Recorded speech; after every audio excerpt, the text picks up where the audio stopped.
Welcome to money management channel. Recent டைம்ல மார்க்கெட்ல பாத்தீங்க அப்படின்னா நம்ம சேனல் சப்ஸ்கிரைபர்ஸ் வந்து நிறைய யூஎஸ் மார்க்கெட் சரி ஜப்பான் மார்க்கெட் இதை பத்தி நிறைய கொஸ்டின்ஸ் கேட்டுட்டே இருக்காங்க.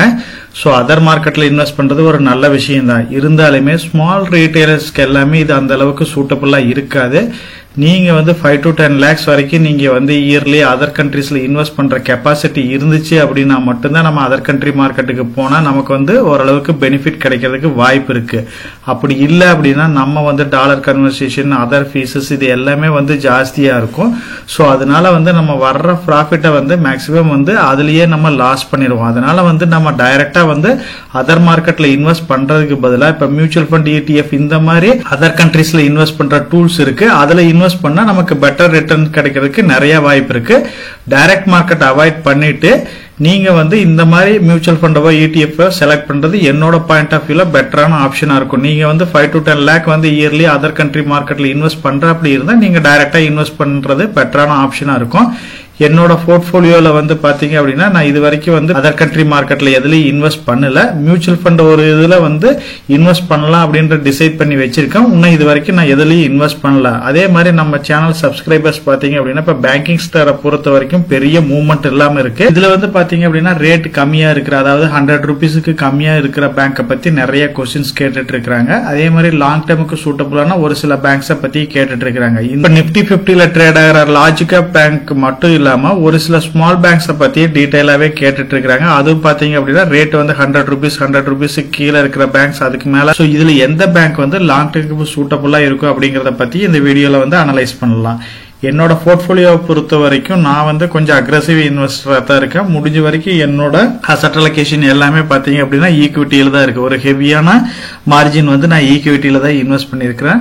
பாண்டை பொறுத்த வரைக்கும் 1% பக்கமா தான் இன்வெஸ்ட் பண்ணிருக்கிறேன். கோல்டுல வந்து ஒரு 9% பக்கமா இன்வெஸ்ட் பண்ணிருக்கிறேன். ஸோ நான் மேக்சிமம் வந்து பாத்தீங்க அப்படின்னா ஈக்விட்டிஸ்ல இன்வெஸ்ட் பண்ணிருக்கிறேன். இது இல்லாம ஒரு சில மியூச்சுவல் ஃபண்ட்ல இன்வெஸ்ட் பண்ணிருக்கிறேன். இன்னும் அதர் கண்ட்ரி மியூச்சுவல் ஃபண்ட் எதுவுமே நான் இன்க்ளூட் பண்ணல. கூடிய சீக்கிரம் வந்து நல்ல ஒரு ஆப்பர்ச்சுனிட்டி கிடைச்சிச்சு அப்படின்னா அதர் கண்ட்ரி மார்க்கெட்ல இன்வெஸ்ட் பண்ணுவேன். நான் டைரக்ட் ஸ்டாக் மார்க்கெட்ல இன்வெஸ்ட் பண்ணல.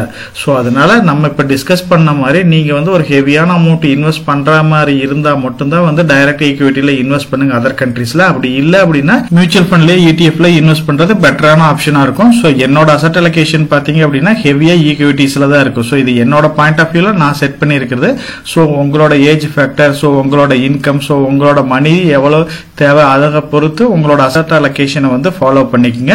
சோ இது வந்து கொஞ்சம் ரிஸ்கியான போர்ட்போலியோ தான், ரிஸ்கியான அலாட்மெண்ட் தான். சோ முடிஞ்ச வரைக்கும் ஈக்விட்டியை பொறுத்த வரைக்கும் நான் ஹெவியா இருக்கிறதுனால நீங்க இன்னும் வந்து பாத்தீங்க அப்படின்னா டெப்ட்ல கொஞ்சம் இன்வெஸ்ட் பண்ணலாம், மியூச்சுவல் ஃபண்ட்ல இன்வெஸ்ட் பண்ணலாம், ETFல இன்வெஸ்ட் பண்ணலாம், பிக்ஸ்ட் இன்கம்ல இன்வெஸ்ட் பண்ணலாம். சோ இதெல்லாம் நீங்க இன்வெஸ்ட் பண்ணீங்க அப்படின்னா ஈக்விட்டி ரேஷியோ கொஞ்சம் குறையும். அப்படி இருக்கிறப்ப உங்களோட போர்ட்போலியோ வந்து கொஞ்சம் சேஃபா இருக்கும். சோ என்னோட போர்ட்போலியோ மாடல் வந்து நான் வச்சிருக்கிறது வந்து ஹை ரிஸ்க் ஹை ரிட்டர்ன் பேஸ்ல தான் வந்து நான் செட் பண்ணிருக்கிறேன். நம்ம சேனல்லயே பாத்தீங்க அப்படின்னா இப்ப IDFC first bank, south Indian bank இந்த மாதிரி 100 rupees கீழே இருக்கிற பேங்க்ஸை பத்தி நிறைய கேட்டுட்டே இருக்கிறாங்க. நம்ம சேனல்லயே பாத்தீங்க அப்படின்னா நம்ம டீடைலாவே டிஸ்கஸ் பண்ணிருக்கிறோம். இப்ப வந்து நிப்டி 50 பொறுத்த வரைக்கும் லார்ஜ் கேப் பேங்க்ஸ் எல்லாமே நல்ல ஒரு கரெக்ஷன்ல தான் இருக்கு. பர்டிகுலரா பாத்தீங்க அப்படின்னா Kotak, IndusInd bank, ICICI bank, axis bank, HDFC bank இது எல்லாமே நல்ல வந்து கரெக்ஷன் ஆயிருக்கு.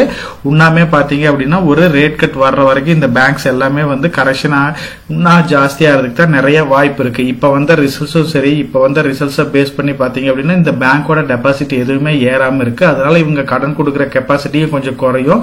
சோ அதனால இந்த பேங்கிங் செக்டர் எல்லாமே வந்து ஒரு ஹெவியான பிரஷர்ல தான் இருக்கு.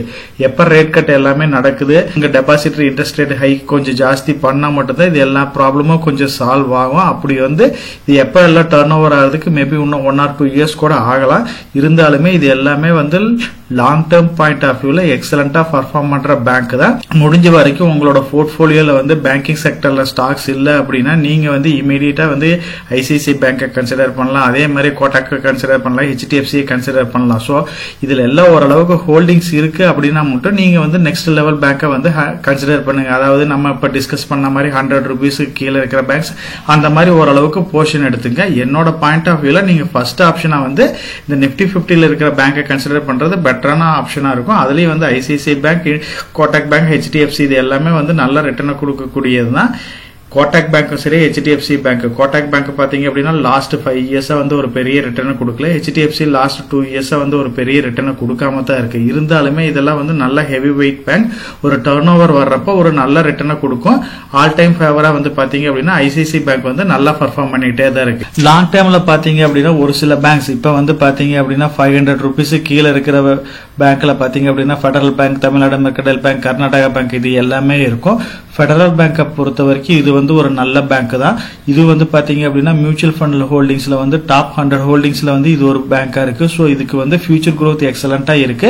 இப்போ வந்து பாத்தீங்க அப்படின்னா கொஞ்சம் ரேட் ரைஸ் ஆயிருக்கு. இருந்தாலுமே இது லாங் டர்ம் பாயிண்ட் ஆஃப் வியூல நல்லா பர்ஃபார்ம் பண்ற பேங்க் தான்.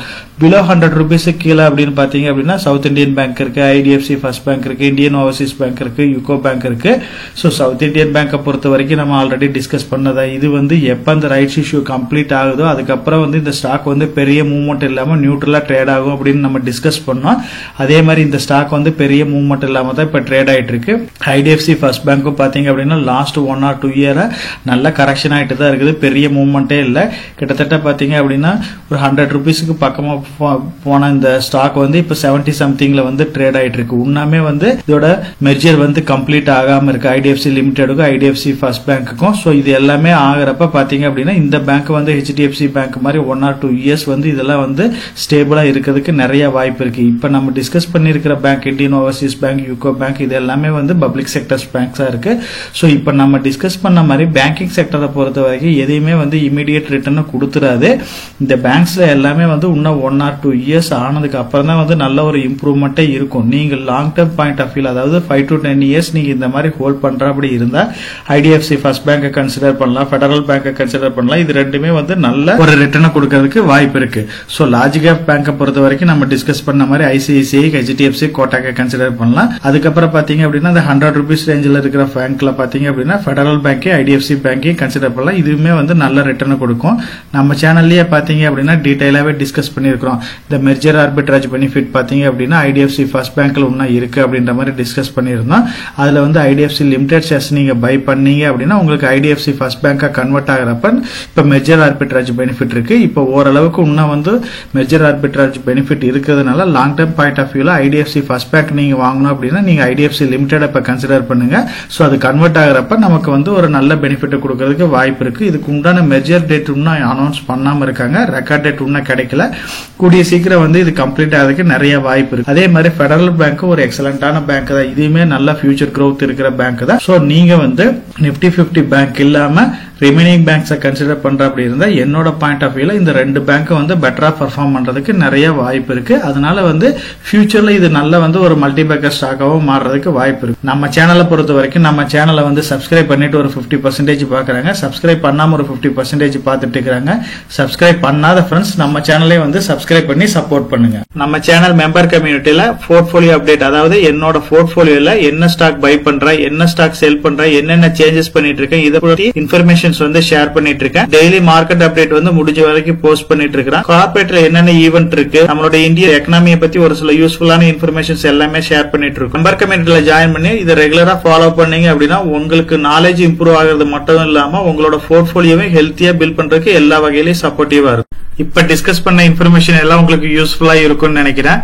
இந்த வீடியோ உங்களுக்கு யூஸ்ஃபுல்லா இருந்துச்சு அப்படின்னா நம்ம சேனலை வந்து சப்ஸ்கிரைப் பண்ணுங்க, நம்ம வீடியோவை லைக் பண்ணுங்க, ஷேர் பண்ணுங்க. கமெண்ட் செக்ஷன் ஓப்பன்ல தான் இருக்கு.